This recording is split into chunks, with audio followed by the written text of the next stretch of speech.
Let's take a look at the first topic on homework number 3. Interpreting features of a proportional graph. So in this problem, we can see that we have an x and a y-axis, and they're labeled with detail, and then we have a coordinate on this blue linear graph.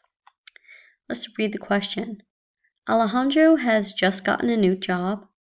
The relationship between the number of hours he works is x, and his total earnings is y, and it's represented in this graph below.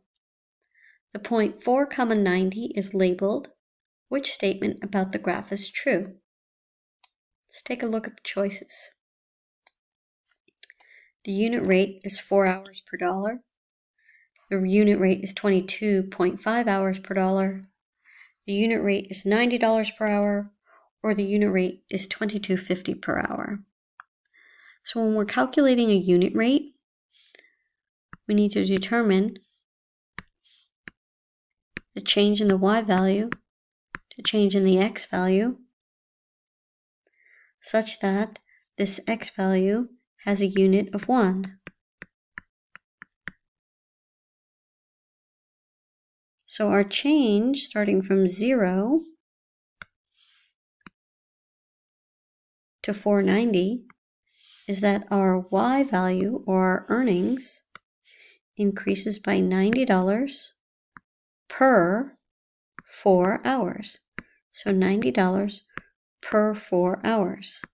So if you want a unit rate, you need this value down here to be a 1. In order to get that, we could reduce each of these values by dividing by 4. So 90 divided by 4 will give me that value for my unit rate. You can use a calculator, or you could do the math in your head. So 4 goes into 9 2 times, and with 1 left over. 4 goes into 10 2 times, with 2 left over, and 4 goes into 25 times. So $22.5 per hour, or $22.50 per hour. The unit rate is $22.50 per hour. Make your selection, and on to the next problem. Alg has just gotten a new job. The relationship between the number of hours he works x and the total earnings y is represented in the graph below. A point 8, 120 is labeled. Which statement about the graph is true? So again, the x value is the hours, the y value is the total earnings,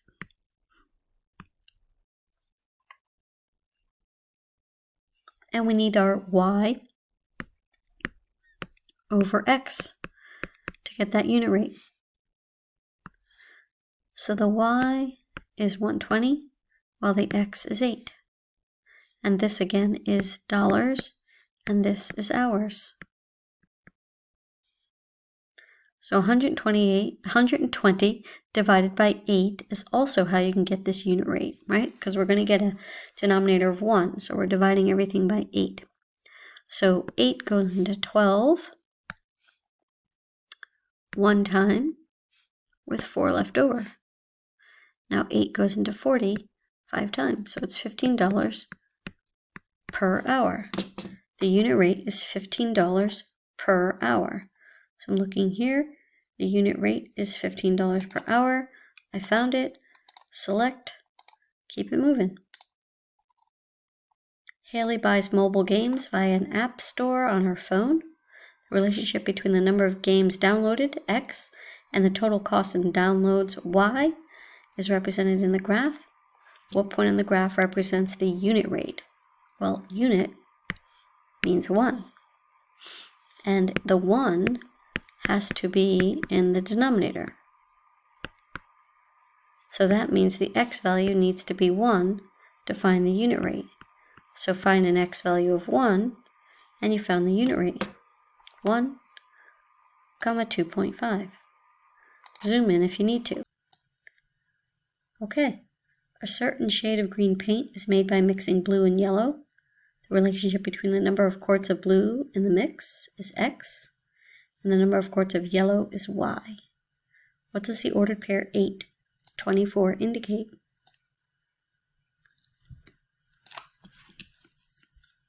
Let's take a look at the axes. The x-axis is blue. So 8 represents the amount of blue paint. And the y-axis is yellow. So 24 represents the yellow paint.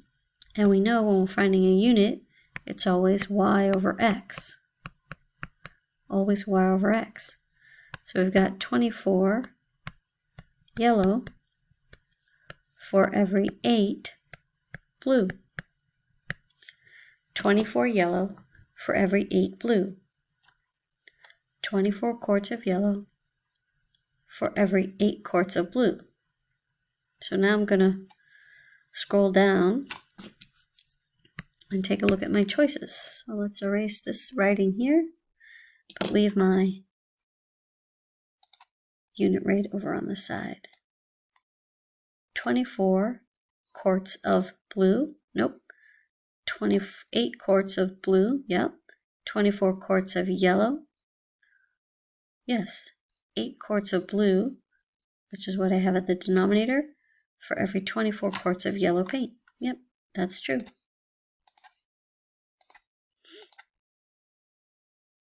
Let's try again. What is the constant proportionality as shown in the graph? So that's my unit rate, number of days, and the total practice time.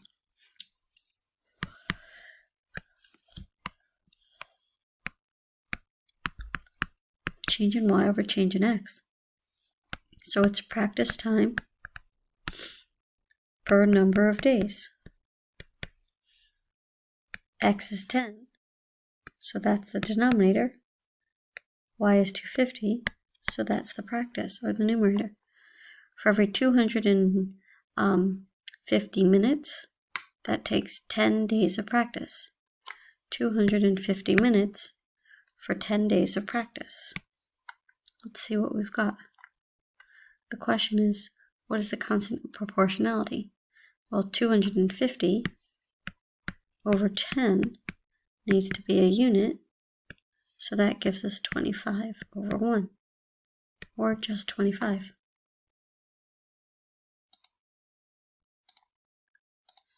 Mark that as your answer.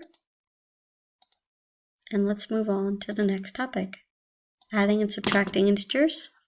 You need to get 10 right in a row.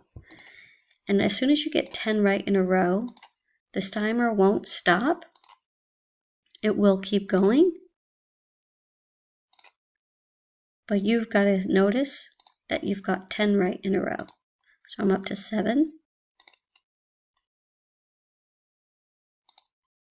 9, 10.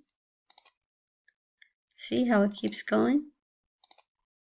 And it's going to keep going until I get something wrong. So let's get something wrong. There we go. If you don't get it wrong, you can simply click the stop button.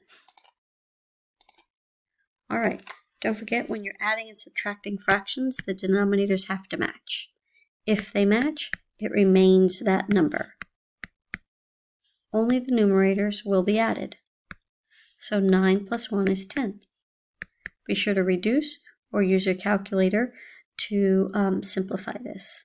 So I see these are both even, so that's going to be 5/8. Divide both numbers by 2. 5/8. Type it with your keyboard, or you can use this Delta Math keyboard here.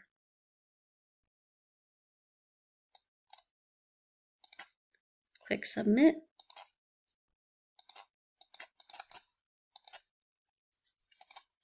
And you're all set.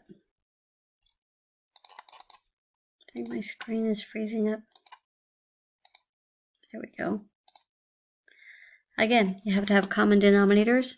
If you don't have a common denominator, you need to rename them so that they match. So 12 and 16 can both be rewritten as, let's see, 16, 32. I'm going down my list I can't remember. I'm not sure, so I'm just going to look here. I'm going to do 16 times 2. Nope, that's not divisible by 12. 16 times 3. Yes, that's divisible by 12. So 48 will be my common denominator. So this one will become a 48, and this one will become a 48. This one becomes a 48 by timesing by 4. This one by timesing by 3.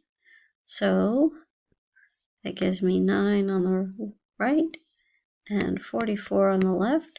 And we're going to subtract those from each other.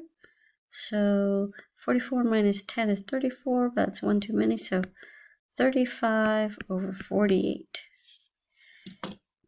35 over 48. Type that in.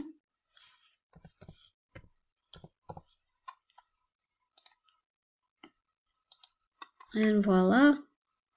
You should try this yourself. You should not use a calculator.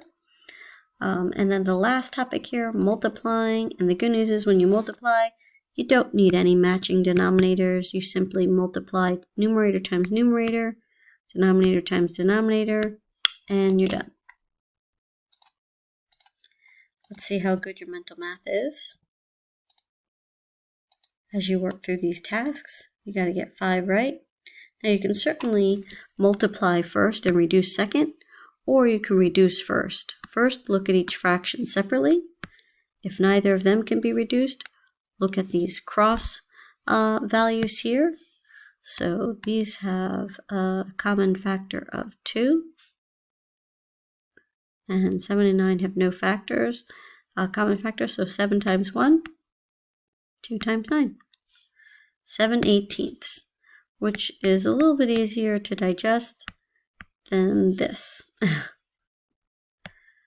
So type in 7/18 using your keyboard or the the Delta Math calculator. And now let's take a look at this one, which is dividing. And when you divide, you rewrite it as a multiplication by the reciprocal or the flip. So flip that second fraction over, and now you practice multiplying again. Reduce each fraction separately, or you can reduce these cross values here. 8 divided by 4 is 2. 4 divided by 4 is 1. 9 times 1 is 9. 2 times 5 is 10. 9/10 is our answer.